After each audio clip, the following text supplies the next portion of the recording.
Selamat pagi semuanya. Hari ini kabarnya bagaimana Bapak Ibu Saudara? Luar biasa ya. Merasakan sukacita dari Tuhan selama seminggu ini, puji Tuhan. Amin. Hari ini kita mau mengucap syukur bahwa kebaikan Tuhan nyata atas diri kita di tengah-tengah hari ini. Tuhan Yesus sungguh baik, Tuhan Yesus sungguh mulia, Tuhan Yesus yang menuntun kehidupan kita hari lepas hari. Kita mau persembahkan yang terbaik untuk Tuhan. Mari kita bangkit berdiri dengan sepenuh hatimu, dengan sepenuh jiwamu. Kita mau mempersiapkan yang terbaik untuk Tuhan.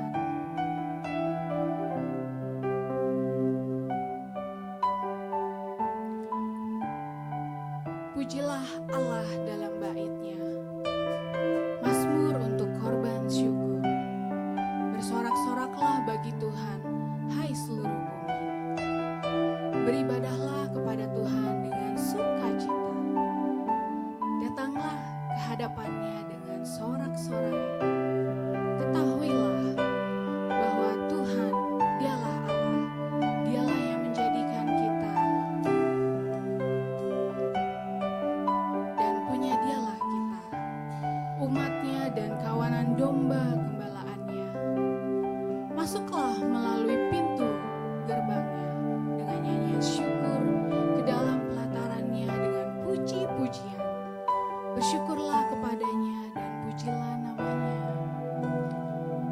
Sebab Tuhan itu baik, kasih setianya untuk selama-lamanya, dan kesetiaannya tetap turun-temurun. God is awesome. Our God is an awesome God. He reigns from heaven above with wisdom, power, and love. Our God is an awesome God. Our God is an awesome God. He reigns from heaven above with wisdom, power, and love. Our God is an awesome God. Our God is an awesome God. He reigns from heaven above with wisdom, power, and love. Our God is an awesome God.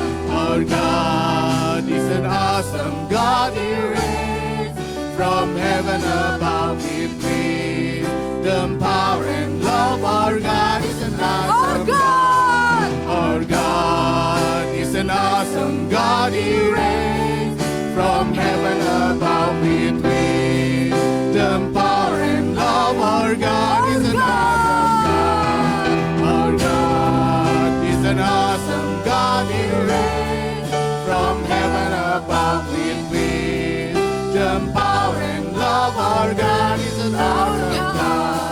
Our God is an awesome God. He reigns from heaven above with wisdom, power, and love. Our God is an awesome God. Our God is an awesome God. He reigns from heaven above with wisdom, power, and love. Our God is an awesome God. Our God is an awesome God. He reigns from heaven above with wisdom, power, and love. Our God is an awesome God. Our God is an awesome God. He reigns from heaven above with wisdom, power, and love. Our God is an awesome God. Our God is an awesome God. Our God is an awesome God. Our God is an awesome God. Mari kita satu dalam doa. Tuhan Yesus, Allah yang baik, Allah yang sungguh luar biasa. Kami boleh bersyukur setiap hal yang Tuhan boleh berikan dalam kehidupan kami pribadi, lepas pribadi Tuhan. Saat kami boleh datang di dalam rumah-Mu Tuhan, pada hari ini Tuhan, kami mau menyerahkan hati dan pikiran kami Tuhan. Kami mau menanggalkan setiap beban kami, setiap keadaan kami Tuhan. Baik di dalam pekerjaan, di dalam studi, di dalam hal hal apapun Tuhan, saat ini kami mau menanggalkan, kami mau menyerahkan Tuhan hati kami Tuhan. Kami mau bersyukur, kami mau memuji Tuhan dengan hati kami yang paling baik buat kehidupan kami. Dan kami boleh mengangkat itu di dalam Kristus sebagai Tuhan dan Juru Selamat dalam kehidupan kami. Biarlah Tuhan terus berkarya dalam kehidupan kami. Tuhan, kami mau menyerahkan Tuhan ibadah pagi hari ini Tuhan. Kami menyerahkan Tuhan baik tim musik, WL, singer, multisistem, untuk setiap pelayan-pelayan-Mu Tuhan yang Tuhan pakai pada hari ini Tuhan. Dan saat nanti hamba-Mu akan menyampaikan firman kebenaran-Mu Tuhan, biarlah firman itu tidak lalu bagi kami Tuhan, tapi firman itu boleh tertanam dalam hati kami. Dan kami pulang tidak menjadi sia-sia. Kami pulang membawa berkat yang luar biasa daripada Tuhan. Kami menyerahkan Tuhan ibadah pagi hari ini. Kami boleh serahkan hanya di dalam nama Yesus. Kami bersyukur dalam doa haleluya. Amin. Bapak Ibu dipersilakan untuk duduk kembali. Kita mau membuka hati kita hanya untuk menyembahnya. Kita mau undang Roh Kudus masuk ke dalam relung hati yang terdalam. Singkapkan isi hatimu Tuhan. Biarlah Tuhan kami boleh siap untuk hari ini. Engkau yang boleh bertata di dalam puji-pujian. Kami mau mengundang Engkau Allah Kudus, penuhi kami.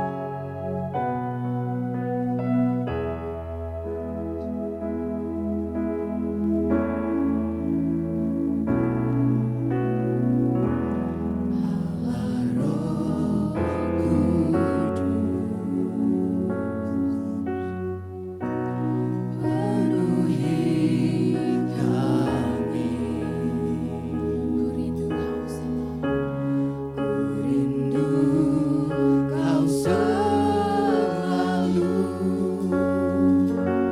dalam hidupku. Allah Roh Kudus, ubah hatiku,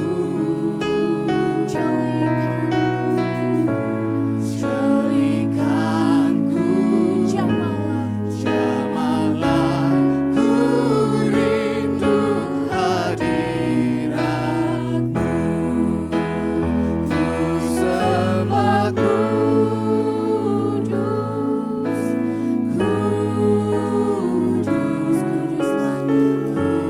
Kuduslah Tuhan, dan ku sanjung Kau mulia, mulia bagimu Tuhan. Penuhi hati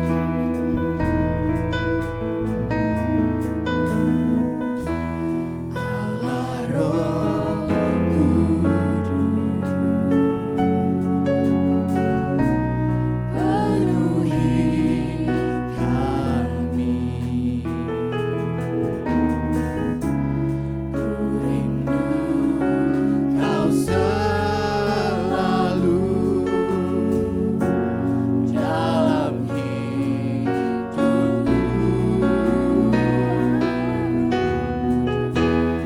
Allah Roh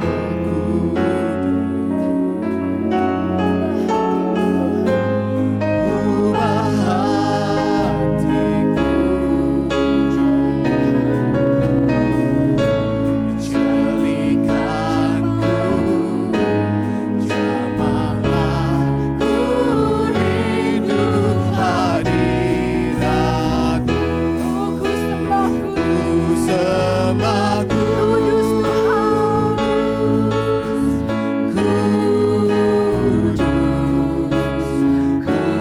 Kuduslah Tuhan, dan ku sanjung Kau mulia, mulia bagimu Tuhan. Ku sembah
segala raja. Sebab Kau layak terima pujian, sebab Kau layak terima pujian, sebab Kau layak ku agungkan Yesus, Raja di atas segala raja.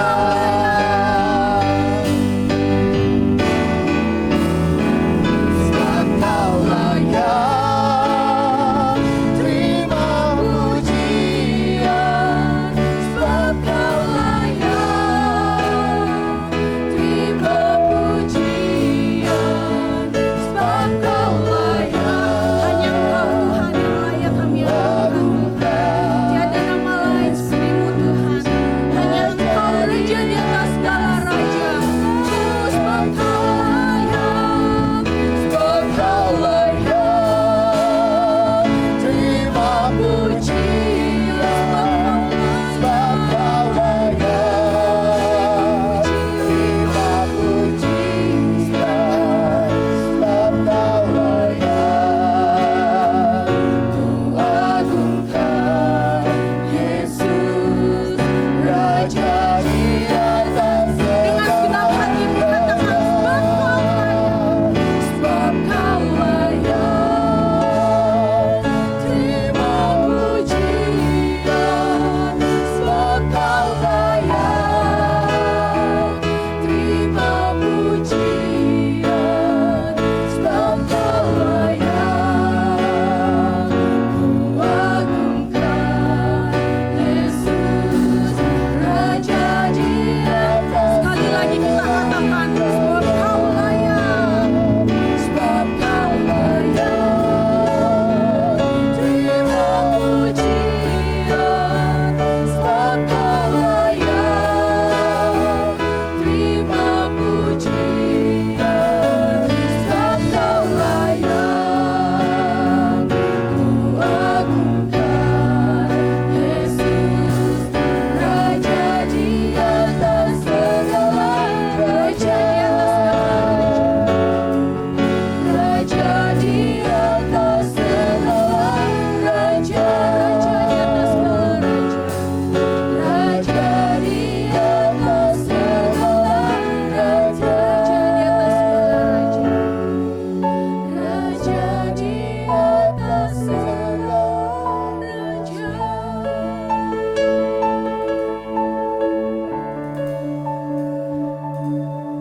Amin.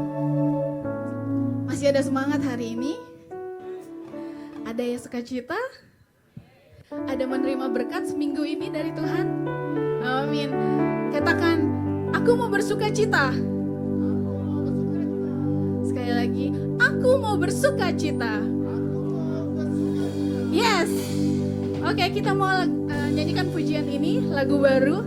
Kita mau belajar bersama-sama. In Jesus' name. Mari kita bertepuk tangan. Puji-pujikan untuk Tuhan kita.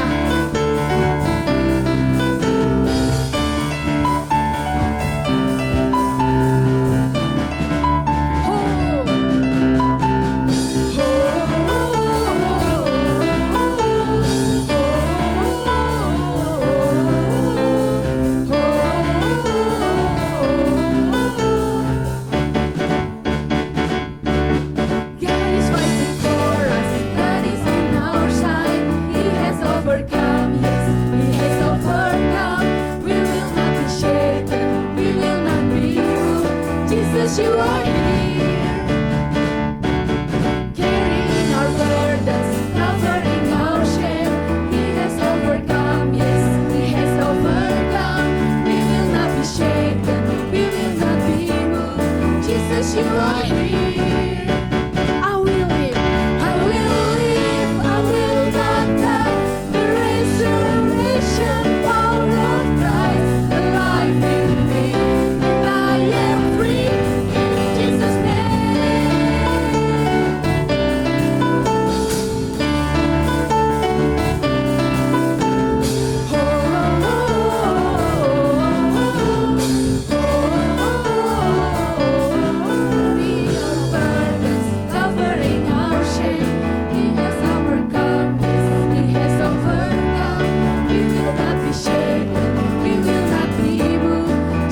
you are here.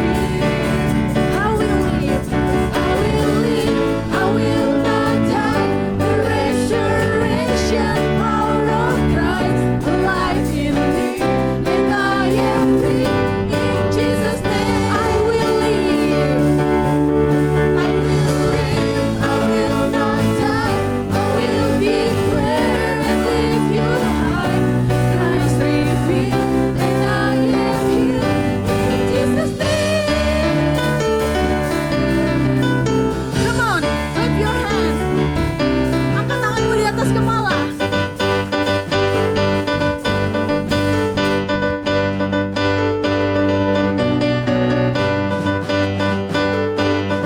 Are you ready?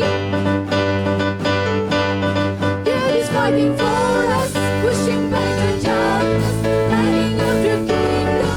We cannot be shaken. In the name of Jesus, Satan is defeated, and we will shout it out, shout it out. God is fighting for us, pushing back the darkness, lighting up the kingdom. We cannot be shaken. In the name of Jesus, Satan is defeated, and we will shout it out, shout it out. I will live, I will not die. The resurrection power of Christ in me, and I am free in Jesus' name.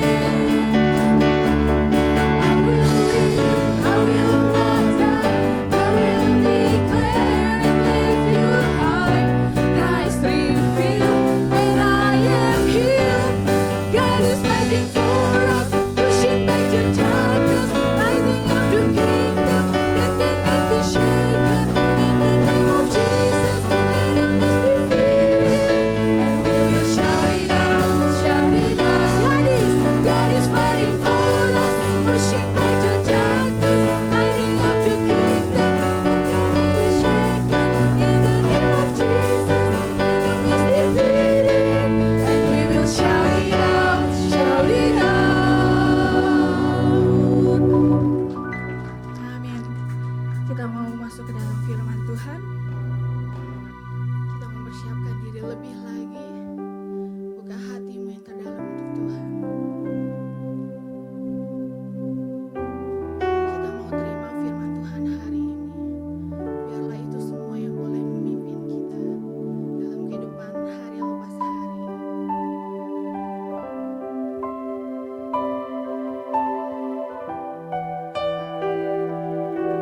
Kita mau berkomitmen karena semua karena anugerah. Semua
Bapa di surga, Bapa yang kami kenal di dalam Yesus Kristus, saatnya kami akan mendengarkan firman Tuhan. Engkau urapi kami masing-masing, supaya hati kami terbuka dengan urapan Roh Kudus. Hati kami terbuka, dan ketika Allah berbicara kepada kami ditegur, kami dinasihati, kami bertobat, dan kami memperbarui hidup kami. Berbicaralah supaya kami semua mendengar apa yang Tuhan ingin sampaikan kepada kami. Di dalam nama Tuhan Yesus kami berdoa. Amin. Silakan duduk saudara. Sebelum kita mendengarkan firman Tuhan, saya ingin memastikan bahwa semua orang tua duduk bersama dengan anak-anaknya. Jadi saya ingin coba hari ini semua orang tua, papa mama jangan ada yang terpisah ya. Jadi anak-anak akan melihat bahwa orang tuanya beribadah dan dia bersama-sama dengan anak-anaknya. Dan kita semua akan mendengarkan firman Tuhan, ini sangat penting sekali. Supaya nanti setelah kita mendengarkan firman Tuhan, saya akan mengajak saudara untuk yang membawa anak-anak, diserahkan atau tidak. Saudara akan memegang kepala anak-anak dan mendoakan mereka. Karena itu saya ingin saudara duduk bersama dengan anak-anak. Karena itu kalau masih ada anak-anak di ruang sekolah minggu, bawa mereka ke tempat ini. Bawa ke tempat ini ya. Ini penting sekali, saya tidak mengira bahwa nats khotbah kita itu sama dengan nats sekolah minggu. Ini bukan kebetulan, Yosua 24 bukan. Benar ya? Jadi tadi pagi CG Signing kan punya buku sekolah minggu bahas Yosua 24. Mungkin tempat lain minggu lalu ya. Tapi tidak kebetulan Tuhan merancang itu semua sehingga kita belajar bersama-sama bagaimana sebagai keluarga kita bisa beribadah kepada Tuhan. Waktu kami mau menikah, cicinya istri saya kasih nasihat begini. Emang menikah itu mudah katanya. Menikah itu enggak seperti orang lalu ada upacara, lalu hidup bersama, lalu punya anak. Dibilang enggak seperti itu, saya setuju sekali. Tidak seperti itu. Kalau kita ngomong bahwa menikah itu nanti kami kan jodoh saling mencintai satu sama lain, hidup bersama, punya anak, ya kan? Nah saya bayangin begini, ini agak ekstrim bayangan saya, agak ekstrim. Lah itu singa ketemu pacarnya, lalu kawin punya anak, apa bedanya sama kita? Agak ekstrim ngomongnya ya. Oh beda Pak, kita itu sebagai orang tua mesti mempersiapkan anak-anak kita supaya mandiri. Setuju ya? Saudara mempersiapkan anak-anak supaya mandiri, lalu saudara sekolahkan tuh anak ya. Benar ya? Cari sekolah yang baik, kita kasih makanan yang baik. Saya ingat sekali waktu istri saya hamil, saya perhatikan sekali apa yang dia makan. Bukan apa yang saya makan. Jadi saya rela gak makanan yang bergizi supaya dia makan makanan bergizi. Supaya bayi dalam kandungan bergizi. Kita ingin anak kita baik, mandiri. Tapi waktu saya nonton National Geography, saya lihat burung elang mengajar anaknya berterbang gitu ya. Bagaimana berburu, mengajar anaknya apa yang boleh dimakan, apa yang tidak boleh dimakan. Mengajar juga si singa melatih anaknya untuk berburu. Jadi dia ambil mungkin anak jiraf atau anak apa yang pokoknya lebih kecil dari anaknya, lalu ditangkap hidup-hidup dan menjadi buruan itu si anak, supaya anak itu mandiri. Nggak ada beda kan sama kita. Kita mempersiapkan anak-anak kita supaya dia mandiri, sekolah yang baik. Lalu saya pikir, apa bedanya ya sama singa? Dulu saya punya ayam kampung. Saya pelihara ayam kampung. Banyak tuh ayam. Jadi ketika dia bertelur, saya perhatikan. Setelah netes, saya senang sekali, saya hitung anaknya berapa. Dan diajar cara mengais itu seperti apa. Dan ini bisa dimakan, ini makan, ini makan. Kira-kira gitu bahasanya. Jadi ini makan, nah, anak itu makan, anak-anaknya makan. Tuk, tuk, tuk, tuk, gitu kan. Semua datang makan. Dan dia mengajari anaknya apa yang bisa dimakan, apa yang tidak bisa dimakan. Saya pikir ayam pun melatih anak-anaknya untuk mandiri. Loh, apa bedanya kita sama ayam?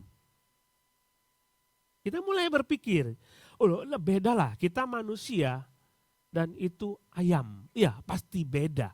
Lalu bagaimana kita memperlakukan anak-anak kita itu sesuatu yang sangat krusial. Karena kalau seorang memperlakukan anaknya sama seperti ayam mempersiapkan anaknya supaya mandiri. Aduh, mutu kita rendah sekali. Apalagi kalau kita berbicara mengenai orang Kristen dan orang non-Kristen. Orang percaya dan orang tidak percaya. Saudara bandingkan, saudara punya teman yang tidak percaya kepada Tuhan. Mereka melakukan hal yang sama. Saudara mau sekolahkan anak tempat mana? Mereka pilih sekolah yang baik. Sama seperti kita, supaya anak kita baik. Apa bedanya kita sama mereka? Saudara, Yosua pasal 24 ini akan mengingatkan kita. Nanti kita akan melihat ke Hakim-Hakim pasal 2. Ada sesuatu yang krusial yang tidak diperhatikan oleh orang Kristen. Bagaimana mereka mendidik anak-anak mereka. Keliru. Dan pola pikir kita itu sama seperti pola pikir duniawi. Bagaimana kita mempersiapkan anak-anak kita. Udah selesai ya nak ya. Udah sukses ya. Kamu udah sekolah ya. Kamu udah bekerja. Sudah seperti itu. Kita pikir seperti itu. Tapi ada hal lain yang perlu kita perhatikan. Mari kita buka Alkitab kita. Nanti kita akan baca Yosua pasal 24. Namun kita coba buka dulu Hakim-Hakim pasal yang kedua.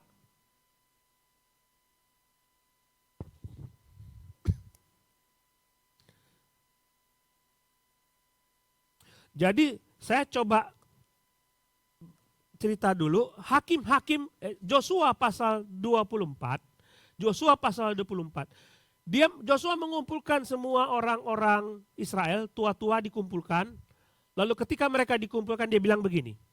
Dengar ya, aku tidak lama lagi hidupku. Dia paling tua di antara orang Israel adalah Yosua. Dia paling tua. Sini maju. Semua suku Israel tua-tuanya dikumpul. Ini kepala suku dikumpulkan semua. Dan itu banyak sekali. Ada kaum-kaumnya, kepala kaum dikumpulkan semua. Dengar, hari ini kita harus buat komitmen. Komitmennya begini. Kamu sudah melihat dalam Yosua pasal 24 disebutkan. Kamu sudah melihat apa yang Tuhan lakukan kepada bangsa kita. Dan kamu sudah tahu bahwa nenek moyangmu Abraham di tanah Mesopotamia itu mereka menyembah berhala. Dan hari ini kita buat keputusan kepada siapa kita akan beribadah. Lalu Yosua mengatakan kalau bagi kamu tidak beribadah kepada Tuhan itu adalah pilihan, itu terserah kamu. Tapi aku dan seisi rumahku kami akan beribadah kepada Tuhan. Tapi semua petua-tua mengatakan kami akan beribadah kepada Tuhan. Melihat kami akan beribadah kepada Tuhan. Itu janji mereka. Bahwa mereka akan beribadah kepada Tuhan. Tetapi saudara, kalau saudara baca, coba lihat Hakim-Hakim pasal 2. Kita buka Hakim-Hakim pasal yang kedua. Di situ disebutkan ayat 7. Hakim-Hakim pasal 2 ayat 7. Dan bangsa itu beribadah kepada Tuhan sepanjang zaman Yosua. Ada Yosua yang mengawasi dan mereka beribadah kepada Tuhan. Dan perhatikan itu, sepanjang zaman para tua-tua yang hidup lebih lama daripada Yosua. Jadi masih ada tua-tua itu, mereka beribadah kepada Tuhan. Dan yang telah melihat segenap perbuatan yang benar, yang besar, yang dilakukan Tuhan bagi mereka, saksi mata tua-tua itu. Oh inilah perbuatan Tuhan. Dan mereka beribadah kepada Tuhan. Tua-tua itu. Tapi coba lihat ayat yang sama. Ayat 10 berkata, setelah seluruh angkatan itu dikumpulkan kepada nenek moyangnya, bangkitlah sesudah mereka itu angkatan yang lain yang tidak mengenal Tuhan. Ini ada bapaknya beribadah kepada Tuhan, bapaknya mengenal apa yang Tuhan lakukan, bapaknya tahu itu semua cerita itu, anaknya tidak tahu siapa itu Tuhan. Menyedihkan karena ayat ini mengatakan, yang tidak mengenal Tuhan, dia tidak tahu Tuhan. Ataupun perbuatan yang dilakukannya bagi orang Israel. Lalu orang Israel melakukan apa yang jahat di mata Tuhan. Dan mereka beribadah kepada para Baal. Salah siapa itu? Saya bayangkan hari ini, kalau saudara punya anak-anak, saudara menikmati berkat Tuhan, saudara mengagungkan Tuhan, saudara memberikan kesaksian kepada banyak orang, ke kantor, kemanapun, ke teman-teman care group, bahwa Tuhan itu baik, bahwa Tuhan itu luar biasa, aku sudah ditolong oleh Tuhan, saudara memberikan kesaksian itu. Tapi anak-anak kita tidak tahu. Papa gak pernah cerita ke saya, siapa itu Tuhan? Mama gak pernah cerita. Sudah bisa bayangkan, saudara pergi ke gereja, anak-anak tidak pergi ke gereja. Anak-anak masih kecil sekarang. Mereka bisa ke gereja karena masih kecil. Kalau saudara tidak menuai ketika mereka masih kecil, tidak menanam sesuatu yang penting dalam hidup mereka ketika masih mereka kecil. Ketika mereka beranjak remaja, mereka bilang, mama, papa pergi aja, aku mau di rumah. Silakan. Jangan anggap remeh saudara. Saya ingin membayangkan begini. Saudara mengatakan saudara masuk surga. Benar? Saudara percaya Yesus masuk surga. Bayangkan, kalau saudara menikmati kemuliaan Tuhan di surga, hidup bersama-sama. Anak kita ikut enggak?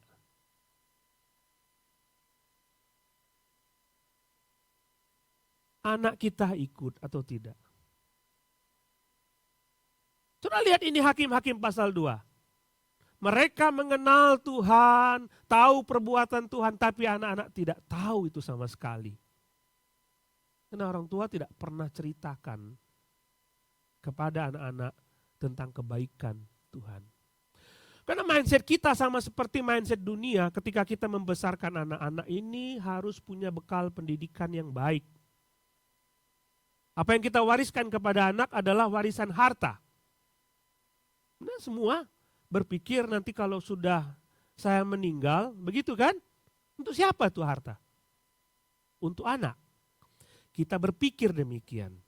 Lalu kita menginvestasikan segala sesuatu. Uang kita kuras supaya anak kita bisa mengencam pendidikan yang tinggi supaya mereka berhasil nanti. Berhasil. Ada jaminan itu? Ada. Saudara, anak kita sekolah tinggi dan dia berhasil menjadi seorang anak yang sukses dalam karirnya. Tapi karakternya jahat. Benar, dia berhasil. Tapi dia tidak kenal Tuhan. Salah siapa? Karena kita hanya memikirkan anak-anak kita berikan warisan-warisan yang kita pikir buat dia bertahan hidup. Tapi kita tidak pernah memikirkan warisan iman kepada anak kita. Kita santai. Nanti juga mereka akan kenal Tuhan sendiri, entah dengan cara apa. Kita bisa bayangkan itu. Parah. Coba pikir. Kita semua yang sudah menikah dan punya anak pernah jadi pendidik di dalam keluarga ketika anak-anak kita sekolah. Benar ya, mereka pulang kita tanya, nak PR-mu apa? Sudah kerjakan belum? Kita takut anak kita tidak berhasil ketika mereka tidak mengerjakan PR dan pendidikan mereka anjlok. Ketika mereka menerima raport kita terlalu khawatir kalau raport mereka banyak merah. Dan kita ngomong ke dia, banyak belajar ya nak. Lalu ketika anak itu ada PR, IPS yang kita sudah lupa. Apa itu? Kita rela belajar lagi supaya anak kita tahu pelajaran itu. Tapi kita tidak pernah mengajarkan kepada anak-anak firman Tuhan. Salah kita mewariskan itu. Saya tidak pernah mengatakan itu tidak usah memberikan warisan pendidikan, tidak usah memberikan warisan harta. Saya tidak pernah ngomong itu. Tapi orientasi kita salah. Kita happy bersama dengan Tuhan. Kita menikmati berkat Tuhan. Anak kita tidak. Salah siapa?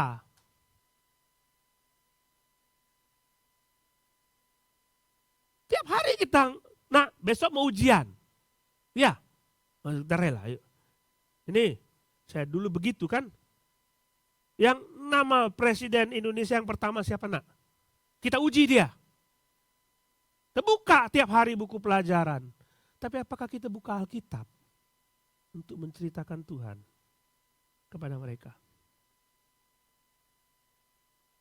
Bukalah Alkitab. Dan saya tahu saudara berjuang. Dulu matematika itu sudah lupa, sudah belajar lagi kan, benar? Jadi tidak ada alasan. Pak, saya nggak tahu Alkitab. Atau belajar lagi. Cuma menceritakan kebaikan Tuhan di dalam Alkitab. Sesederhana itu. Dulu kami punya buku, tipis benar bukunya, tapi karena berseri itu banyak sekali. Alice in the Wonderland, Alice in the Bible Land mungkin ya, saya nggak tahu judulnya apa itu. Itu hampir setiap hari berulang-ulang anak minta ceritakan itu. Yaitu isinya adalah cerita bergambar mengenai firman Tuhan. Dan mereka tidak akan tidur kalau tidak mendengar cerita itu. Cuma bercerita Bapak Ibu. Kita bisa cerita tentang pekerjaan kita kepada orang lain. Kita bisa bercerita mengenai makanan yang enak kepada orang lain. Tapi kenapa nggak bisa cerita firman Tuhan kepada anak-anak?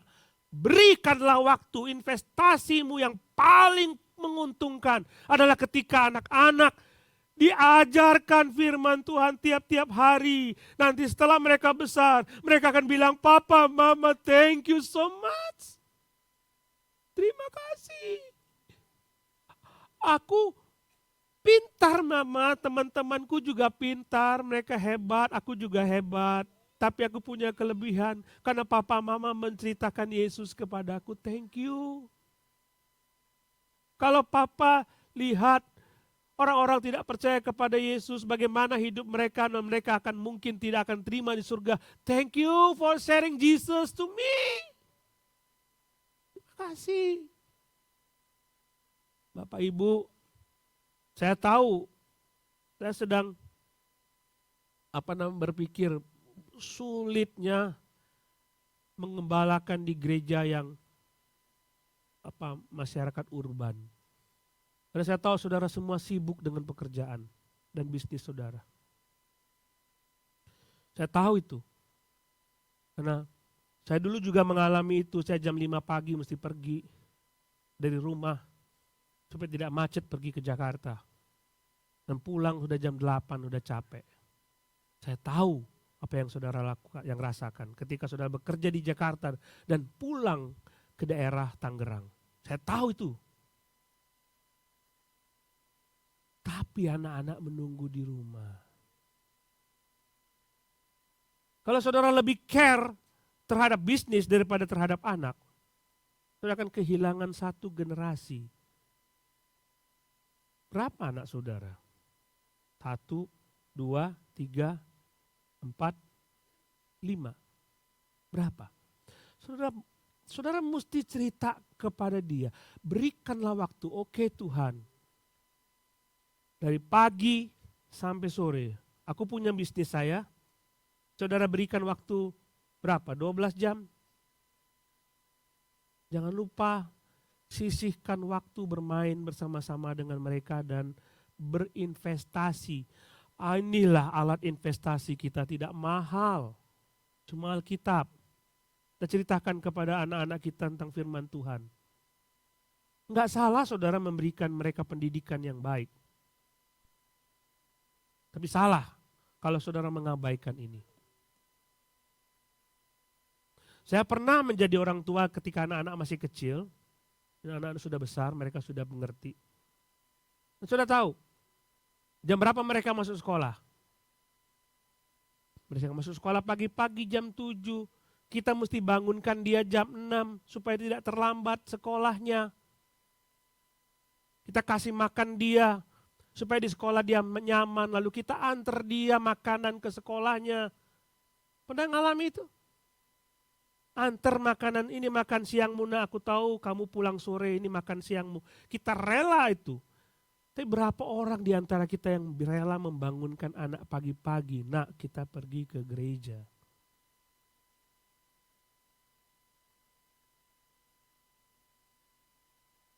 Anak-anak akan belajar dari saudara. Apa yang menjadi prioritas hidup? Kalau lihat papanya nggak ke gereja, dia akan melihat gereja bukan prioritas hidup papa, juga bukan prioritas hidupku. Berikan warisan yang terbaik kepada anak-anak kita. Lalu kita lihat Yosua pasal 24, saudara. Disebutkan di situ. Yosua pasal 24 ayat 1, Yosua mengumpulkan semua suku bangsa Israel di Sikem, lalu menyuruh para pemuka, pemimpin, hakim, dan para perwira datang menghadap. Maka datanglah mereka menghadap Allah. Ayat 24. Ini tantangan Yosua kepada orang-orang Israel. Tetapi jika kamu anggap tidak baik untuk beribadah kepada Tuhan, pilihlah hari ini keputusannya. Pilihlah pada hari ini kepada siapa kamu akan beribadah.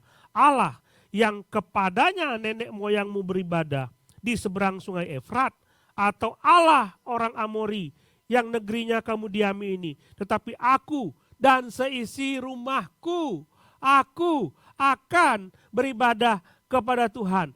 Itu komitmennya Yosua. Dia bilang tidak langsung ngomong, kami seisi rumah kami akan beribadah kepada Tuhan. Lalu dia menggunakan kata ganti orang pertama tunggal, yaitu aku akan beribadah kepada Tuhan. Artinya setiap kepala keluarga harus punya komitmen untuk beribadah kepada Tuhan. Nggak mungkin tidak bisa. Kalau orang tua mengatakan aku tidak berkomitmen beribadah kepada Tuhan, apakah anak-anak bisa beribadah kepada Tuhan? Nggak mungkin bisa. Apa yang saudara lakukan di rumah itu yang mereka contoh. Nggak mungkin bisa. Yosua mengatakan aku nggak peduli orang lain. Kalau orang lain memberikan warisan yang menurut mereka bagus, aku punya warisan dan aku berkomitmen. Aku akan memberi contoh kepada anak-anakku bagaimana caranya beribadah kepada Tuhan. Apa yang paling sering anak-anak lihat di rumah? Papa baca Alkitab atau papa nonton TV?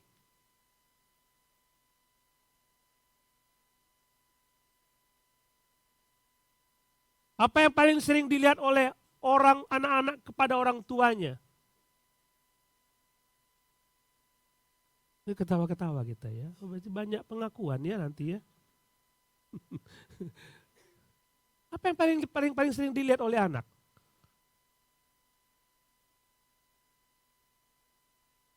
Papa berdoa atau papa main games? Nah, mulai ribut ya. Nah, berarti ini khotbah survei juga ya, jadi jemaat kelihatan ya. Iya kan? Apa yang dilihat oleh anak-anak orang tua ketika papanya? Cara memperlakukan mamanya bagaimana? Oh seneng ya ibu-ibu ya.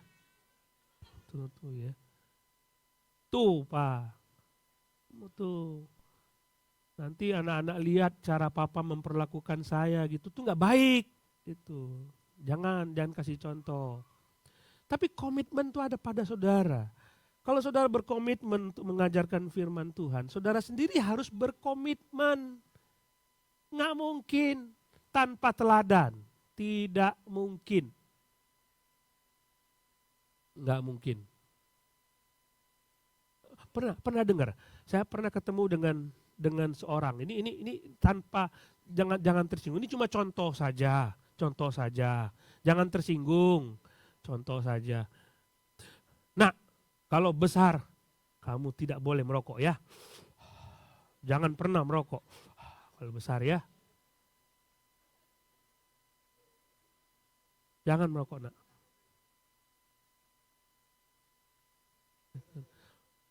Merokok itu gak baik.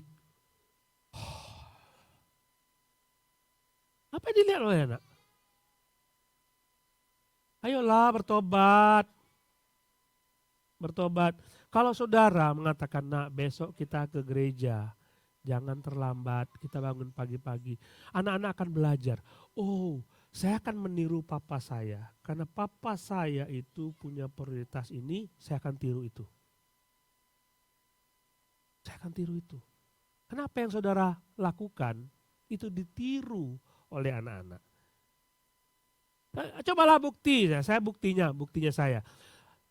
Istri saya itu sudah diajarin kalau sudah bangun, buka hordeng, sampai sekarang dia sudah lakukan, matiin AC, sudah matiin, terus sudah bangunin yang lain. Dia nggak peduli yang lain itu tidur jam berapa dan mungkin tidur lebih lama.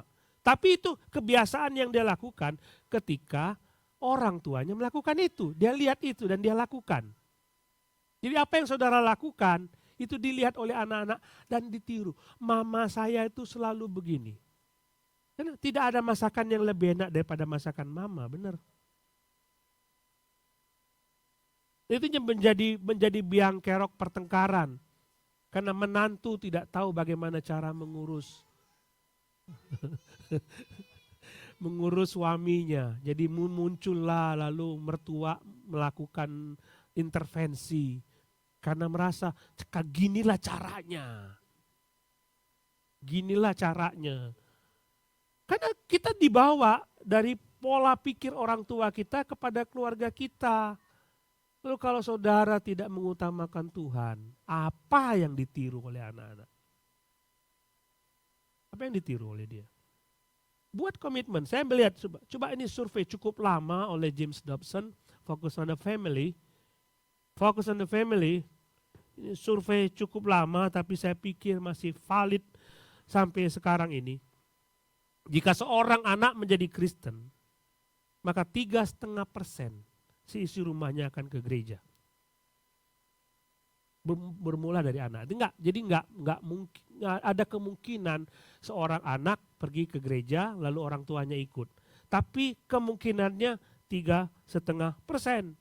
Jika seorang ibu atau wanita pertama kali percaya kepada Tuhan, maka 17% seisi rumahnya percaya kepada Tuhan. Anak-anaknya akan percaya. Cuma 17% hasil survei. Karena memang kalau istri pergi ke gereja, belum tentu suami pergi. Belum tentu. Anak pergi ke gereja, pergilah. Siapa kamu?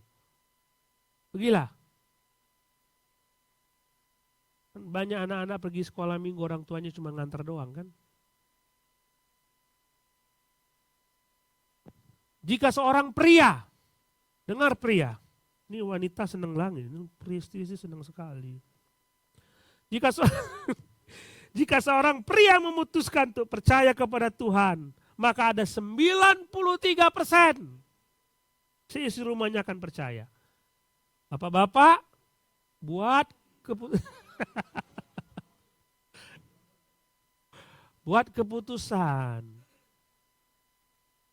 Ya, buat keputusan. Nah, kita kan ya bapak-bapak, ya benar sih bapak-bapak sih ya. Kita kan masih menonjol, bapak ngomong apa ya, semua tirulah kepala keluarga. Tapi ini bukan berarti tanggung jawab letakkan kepada seorang suami atau seorang ayah. Tanggung jawab ini harus diserahkan kepada kita semua sebagai orang tua Kristen. Kita harus mengajarkan anak-anak kita kepada Tuhan. Jadi komitmen seorang orang tua, ayah, Itu besar. Komitmen seorang ibu itu besar. Bayangkan saudara, ini kalau seorang ibu saja yang percaya kepada Tuhan, ada yang percaya seisi rumahnya. Kalau seorang bapak saja yang percaya kepada Tuhan, 97% seisi rumahnya percaya kepada Tuhan. Bayangin kalau dua-dua bergandengan tahan dan berkomitmen bersama, maka tidak ada yang mustahil. Pasti 100% percaya kepada Tuhan. Amin. Jangan pernah tinggalkan Tuhan. Ayo, kalau papamu males, suamimu males, Pak, ayo kita ke gereja, jangan terlambat. Jangan kasih contoh kepada anak kita pergi ke gereja terlambat. Jangan kasih contoh. Ayo Bapak, kita pergi ke gereja. Dorong anak-anak kita untuk sekolah minggu. Kalau istri kita agak males, ayo mama, cepetan. Soleknya semalam aja, dari pagi-pagi nggak usah. Kan biasanya kalau wanita soleknya lama. Begitu. Acaranya banyak pagi-pagi. Udah jangan banyak acara pagi-pagi. Buru-buru aja ke gereja, pulang gereja baru beresin rumah. Itu yang paling penting. Saya tahu juga mungkin ada pekerjaan yang sudah saudara ambil. Udah tinggalkan dulu. Buat anak-anak dulu. Buat anak-anak dulu. Jadi penting bagi saudara-saudara sebagai orang percaya. Buat komitmen orang tua, baik suami maupun istri. Nah, saya ingin menyinggung yang belum menikah. Kok ini khotbah bukankah buat kami ya? Ini khotbah buat orang tua, jadi bukan buat kami. Coba bayangkan kalau saudara belum menikah dan saudara jatuh cinta kepada seorang, katakanlah dia mungkin sekali-sekali pergi ke gereja. Dan saudara ingin supaya keluarga saudara dibawa kepada Tuhan, tapi dia sendiri tidak pernah pergi ke gereja. Jadi hati-hati sebagai orang percaya, saudara anak muda, hati-hati pilih jodoh. Kadang-kadang cinta lebih kuat daripada iman. Benar nggak? Iya. Pak, cinta itu susah ditolak Pak. Nanti iman kan bisa dibenerin. Nggak bisa kayak gitu. Saudara harus tes dia. Kalau dia sungguh-sungguh lebih percaya kepada Tuhan, sudah lahir baru, dan dia taat dan melayani Tuhan, pilihlah dia. Tapi kalau dia bilang, kamu dululah ke gereja, nanti aku jangan. Jangan pilih dia. Karena begitu dia mengasihi Tuhan, dia pasti mengasihimu dengan segenap hati. Kalau dia mengasihimu saja, itu akan bohong. Tidak sepenuh hati. Anak-anak, hati-hati pilih jodoh.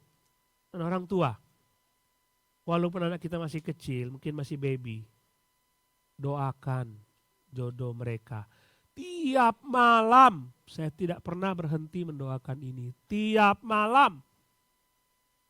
Tuhan, walaupun anak saya laki-laki, dia dapat wanita yang mengasihimu. Kadang-kadang kita pikir, ya laki-laki kan lebih hebat Pak, 97% loh Pak. Enggak. Harus yakin dia percaya kepada Tuhan. Lalu lihat gini, saudara mengajak melihat sesuatu yang praktis. Kita coba lihat bagaimana kita menciptakan pengalaman rohani bersama. Ini penting sekali. Firman Tuhan berkata demikian di dalam Yosua pasal 24. Yosua pasal 24. Ayat 6 dan 7 disebutkan di situ, aku membawa nenek moyangmu itu keluar dari Mesir, lalu orang Mesir mengejar mereka dengan kereta perang dan tentara berkuda, dan ketika nenek moyangmu itu tiba di laut Gelaga, mereka berseru kepada namaku Tuhan, minta tolong, maka tempat antara mereka dan orang Mesir itu kubuat menjadi gelap dan kututupi orang-orang Mesir itu dari air laut sampai mereka semua tenggelam. Kamu sudah tahu semua yang kulakukan terhadap Mesir. Lama sekali kamu tinggal di padang pasir. Kamu tahu itu semua. Dan hakim-hakim mengatakan orang-orang itu mengetahui perbuatan-perbuatan Tuhan. Pengalaman-pengalaman. Ketika mereka keluar dari Mesir, mereka ketakutan, lalu mereka melihat laut, lalu mereka berseru kepada Tuhan, Tuhan tolonglah kami. Dan laut itu terbelah jadi dua. Mereka lihat. Mereka di padang gurun, ketika mereka kelaparan, Tuhan mengirim burung puyuh, mengirim mana kepada mereka. Mereka lihat, Tuhan sungguh luar biasa. Ada pengalaman rohani yang begitu luar biasa bersama dengan Tuhan. Sehingga kita tidak pernah bisa menyangkal bahwa Tuhan itu jelek. Kita tidak pernah menyangkal bahwa Tuhan itu jahat. Karena setiap pengalaman yang kita alami bersama dengan Tuhan, kita akan mengalami Tuhan itu baik. Tuhan itu baik. Nah kalau Tuhan itu baik, bagaimana anak-anak kita tidak melihat itu? Pada masa orang-orang ketika mereka menerima tanah Kanaan itu sebagai tanah milik mereka. Mereka tidak pernah menceritakan kebaikan-kebaikan Tuhan itu. Nah dulu seperti ini. Mereka tidak pernah cerita itu. Nah bagaimana pengalaman kita sekarang? Saya mengajak saudara untuk menciptakan pengalaman rohani bersama-sama dengan anak. Saudara yang create itu, saudara yang buat itu. Dengan sengaja. Buat itu. Yang pertama, coba kita lihat itu. Ajaklah anak-anak berbicara tentang Tuhan dan ceritakan pengalaman saudara sendiri bersama dengan Tuhan kepada anak-anak. Buat date dengan anak-anak. Date sama mereka. Cerita, papa dulu begini nak, dan papa dulu susah, Tuhan tolong.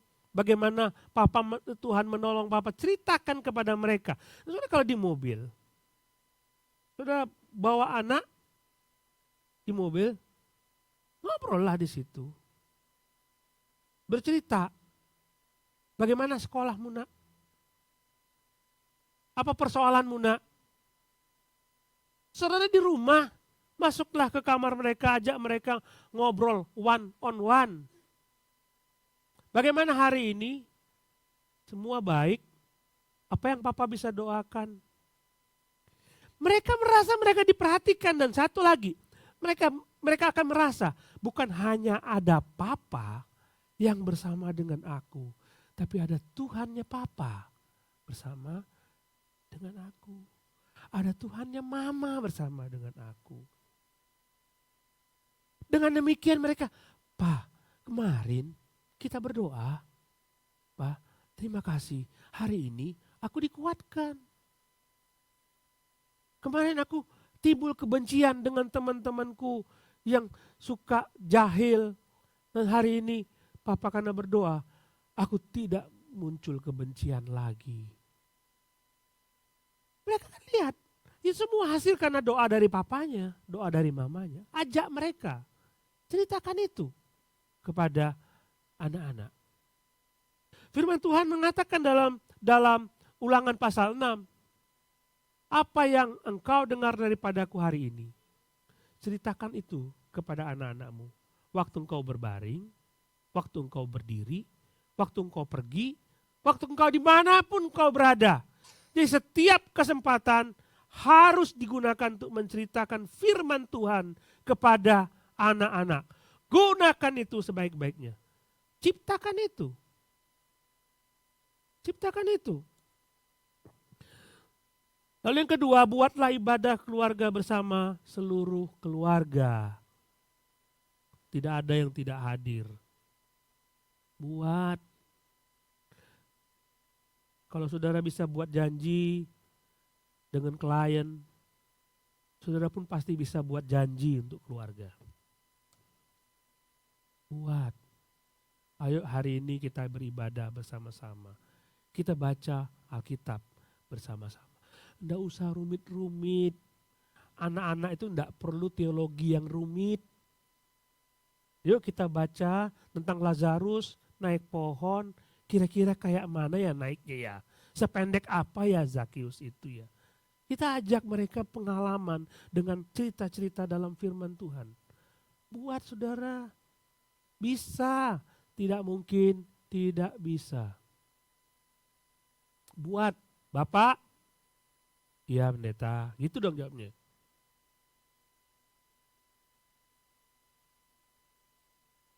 Ya, bisa buat janji ada berapa? Coba lihat agenda saudara. Berapa jadwal saudara janji sama klien? Ada nggak jadwal janji sama istri dan anak-anak beribadah bersama-sama? Kalau saudara ketemu klien kan tidak mau terlambat kan? Wah, saya buru-buru ini. Mau ketemu klien jam 2 di sini. Oh, cepat-cepatlah kita pergi. Ini cuan nih, siapa tahu close. Cuan. Sudah bisa buat janji sama keluarga. Oke, kita janji ya. Hari ini Papa cerita Alkitab. Persiapkan dengan matang. Begitu. Oke. Yang ketiga, ajaklah anak-anak mendoakan pergumulan saudara. Ini menarik saudara. Jadi kalau saudara ada pergumulan di kantor, suruh dia doakan saudara. Suruh dia doakan. Jadi tadi kita ngomong, kalau anak-anak ada pergumulan, kita doakan dia. Tapi kali ini, doakan papa ya nak. Doakan mama ya nak. Doakan adikmu ya nak. Kami punya pengalaman berdoa bersama-sama. Saya sudah pernah menceritakan ini ketika anak kami Sheila butuh tas untuk sekolah. Kami pergi ke mall. Dan dia bilang tas kayak itu papi aku mau. Tapi kami tidak punya uang. Kami tidak punya uang, kita berdoa ya nak. Kita berdoa. Pasti Tuhan jawab. Itu hari dalam waktu 1 minggu kami pergi ke gereja. Dan di gereja ada tas buat anak saya. Persis seperti apa yang dia tunjuk itu. Dan itu menjadi pengalaman bagi anak. Oh kalau kita berdoa minta sama Tuhan, Tuhan pasti jawab ya. Lain kali kalau dia ada persoalan, datang ke siapa? Saya mengajarkan itu kepada dia. Lain berikutnya setelah kami beli tas, setelah kami bertahun-tahun kemudian, kami jalan-jalan persis itu di Mall at Alam Sutra. Saya enggak promosi mall itu. Tapi pernah kami jalan-jalan di situ ada sport station. Dan di situ saya pengen beli sepatu. Dan saya rasa sepatunya mahal. Ini anak yang sering menangis karena saya harus dibelikan sesuatu. Dan saya bilang, papi belilah. Papi belilah. Tidak ada duit nak. Tidak ada duit. Lalu dia deketin sepatu ini, papi pasti dapat ini nanti. Kita doain. Kita itu hari Jumat atau hari Sabtu kami pergi ke gereja hari Minggunya, pulangnya saya diberkati oleh jemaat 1 amplop dan ini Pak gunakan sebagaimana mestinya. Dan ketika dibuka harganya pas seperti harga sepatu itu, kami pergi ke Mall at Alam Sutra kami beli sepatu itu. Dan ini menjadi bekas bagi mereka. Kalau aku berdoa, aku mendoakan papaku, aku mendoakan mamaku. Jadi kepada siapa aku harus bersandar? Pengalaman seperti itulah yang membawa anak-anak kita dekat kepada Tuhan. Ciptakan itu. Oma sakit nak, kita berdoa yuk. Kamu yang berdoa deh nak, supaya oma sembuh. Ajak mereka berdoa. Nanti oma sembuh. Dah Tuhan baik ya nak. Oma sembuh ya. Nak, papa sakit. Papanya baring. Udah pura-pura sakit aja lah. Atau memang sakit, pura-pura agak parah lah gitu. Lihat nih. Gak boleh bohong ya. Jadi papa sakit nak. Dan papa aku doain. Dan dia doain. Sembuh. Pengalaman itu berbekas kepada dia. seumur hidupnya. Nanti kalau dia ke kantor, dia punya bisnisnya agak kacau, dia bingung kepada siapa. Mungkin dia tutup ruang kantornya, dia tutup laptopnya, lalu dia berlutut di kantor. Tuhan, dulu aku bersama dengan Papa berdoa. Tuhan jawab. Dulu Papa ngajari itu. Dulu Mama ajari itu. Dan Tuhan jawab. Kali ini aku punya persoalan yang sama, Tuhan. Aku punya persoalan yang sama. Please help me. Dia gak minta kepada yang lain, nasihat kepada lain. Dia datang kepada Tuhan. Saya rasa jauh di dalam lubuk hati anak-anak, mereka rindu mengenal siapa sih sebenarnya yang Papa sembah. Hanya mereka tidak bisa mengungkapkan itu. Siapa sih yang Mama sembah? Mereka tidak tahu cara mengungkapkan itu. Tapi ketika saudara menceritakan Tuhan kepada anak-anak, mereka akan bersyukur kepada Papa dan Mama. Saudara, kalau anak saudara terima Yesus dan dibaptiskan, siapa yang menceritakan Yesus? Orang lain atau saudara? Kita akan mendengarkan sebuah lagu. Yeremia akan menyanyikan sebuah lagu. Dan saudara akan dengar, ini lagu pernah dinyanyikan oleh Yeremia. Ini lagu doa seorang anak.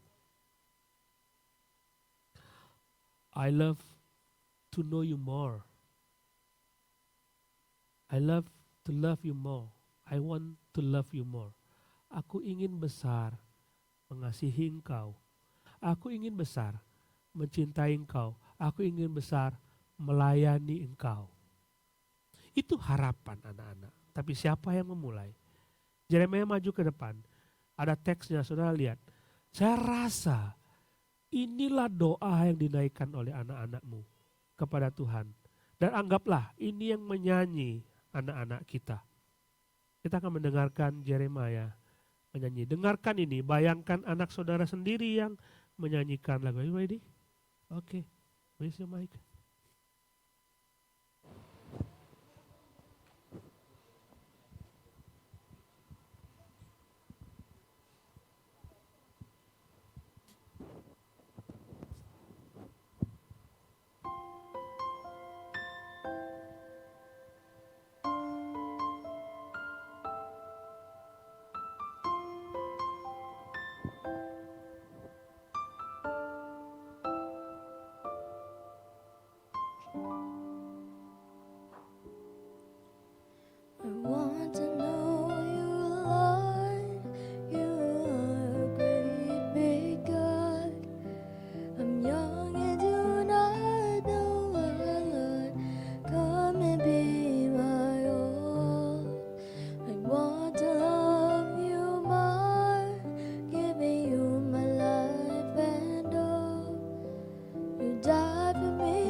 get a glow of loving you.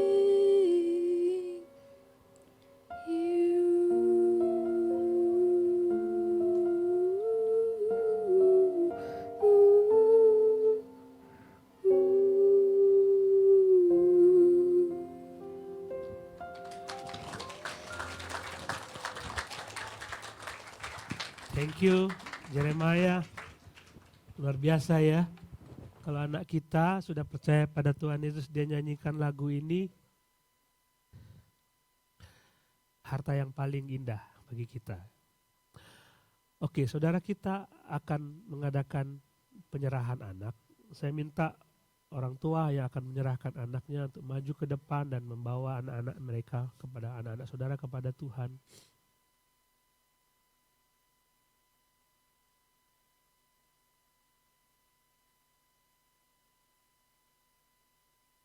Minta Pastor Alex untuk menemani saya di depan.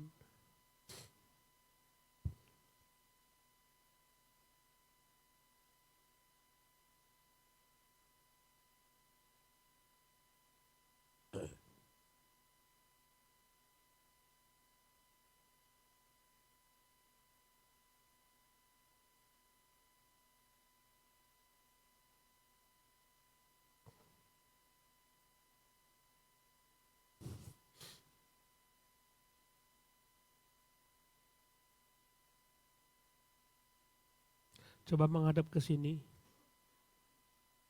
Menghadap ke sini ke panggung.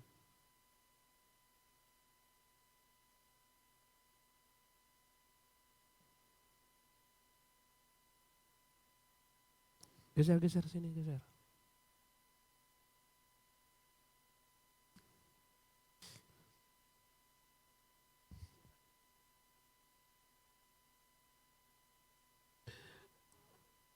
Oke, cukup banyak ya. Saudara-saudara, masih ada lagi yang belum.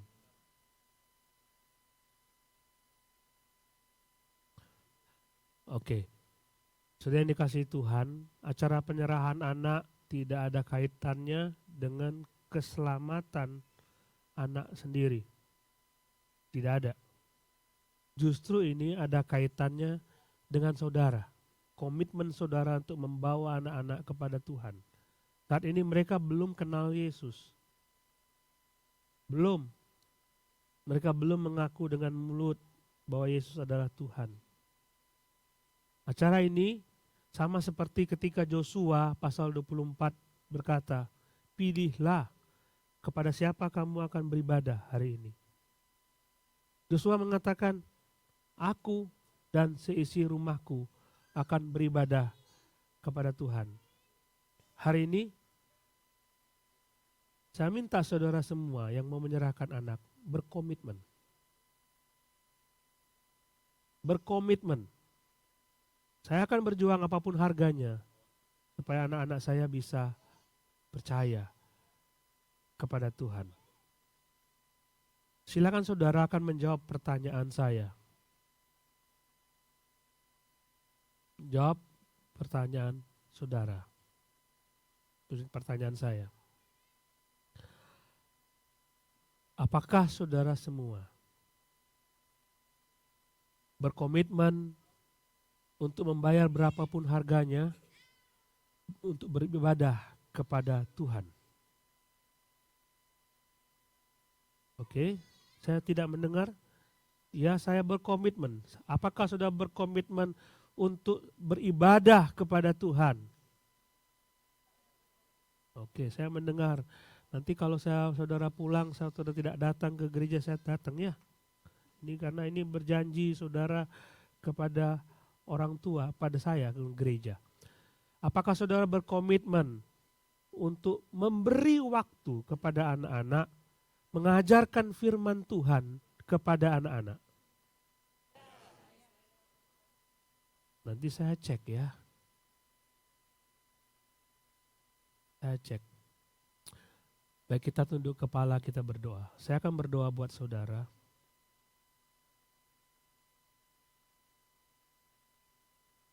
Saya ingin saudara sebelum saya berdoa, Letakkan tangan saudara ke atas kepala anak-anak dan doakan mereka. Saudara yang masih di belakang, saudara ada anak-anak, saudara silakan berdiri, doakan bersama dengan anak-anak, doakan anak-anakmu.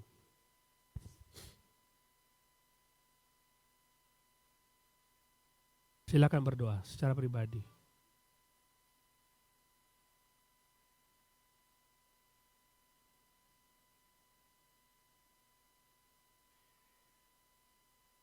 Berkati anak-anakmu.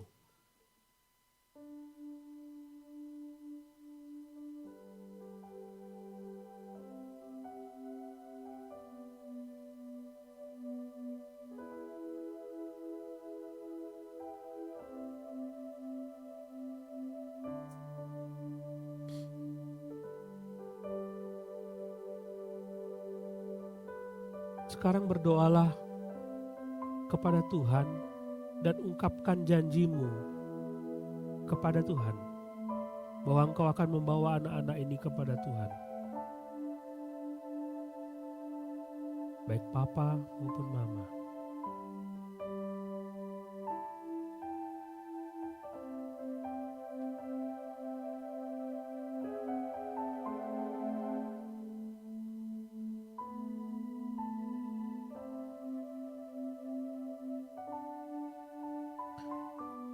Bapa di surga, di hadapan kami ada orang tua yang menyadari bahwa mereka ingin memberikan yang terbaik buat anak-anaknya. Kami berdoa Bapa, mereka berada di hadapan Tuhan saat ini untuk berkomitmen mengajarkan firman Tuhan kepada anak-anak mereka.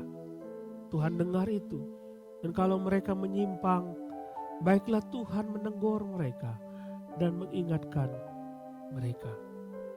Bapa kami sebagai manusia lemah, kami banyak sekali kekurangan. Terus ajar dan didik kami, supaya kami diberikan hikmat oleh Tuhan. Bagaimana caranya membawa anak-anak ini kepada Tuhan. Bapa terima kasih, kami berdoa, bersyukur kepadamu di dalam nama Tuhan Yesus. Amin. Silakan menghadap ke sana. Pastor Alex akan menyampaikan piagam dan saudara bisa pegang. Untuk Pak Teni nanti dibuat piagamnya ya.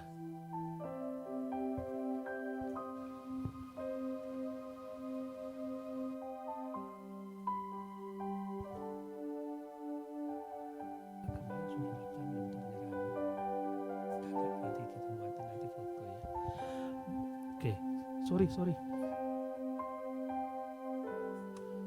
don't want my glasses better you. Oh, this is what. Sorry.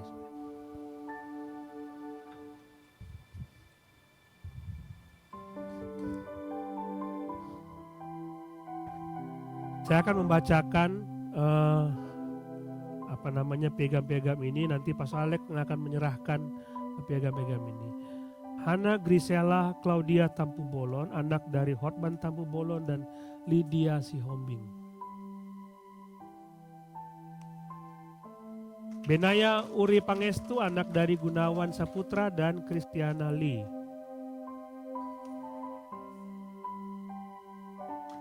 Owen Sumampau, anak dari Aswin Sumampau dan Jacqueline Benjamin.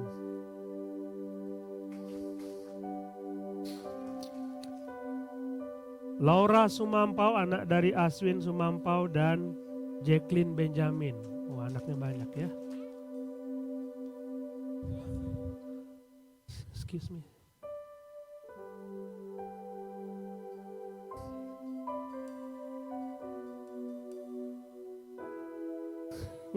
Nicole Joanna Urip Gunawan, anak dari Randy Christian dan Fiona Natasia Imbang. Grace Lydia Lyon, anak dari Samuel Lyon dan Brooke Lyon. Herald Putra Asta Halim, anak dari Asaf Karisma Putra Utama dan Nita Sitompul.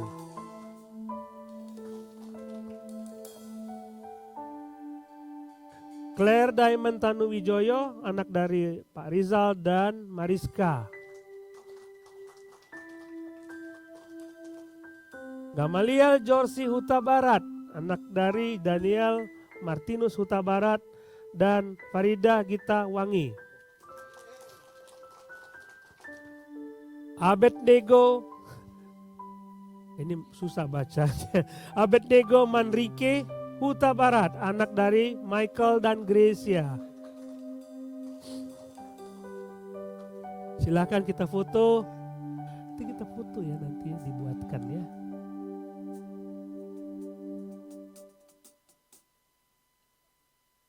Ya, nanti ini buat baru lagi.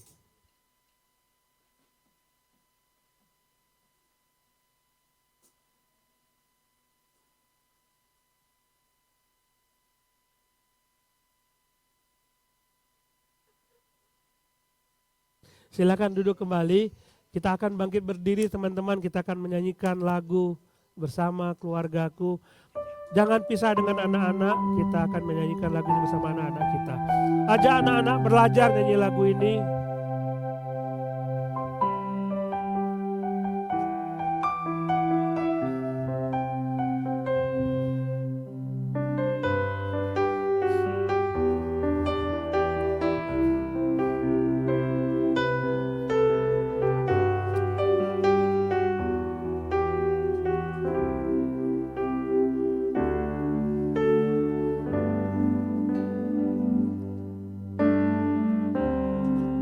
Mari kita bangkit berdiri, kita nyanyikan lagu ini. Bergandengan tangan dan keluarga saudara silakan. Dalam satu kasih dengan bersehati, berjanji setia sampai akhir, mengasihimu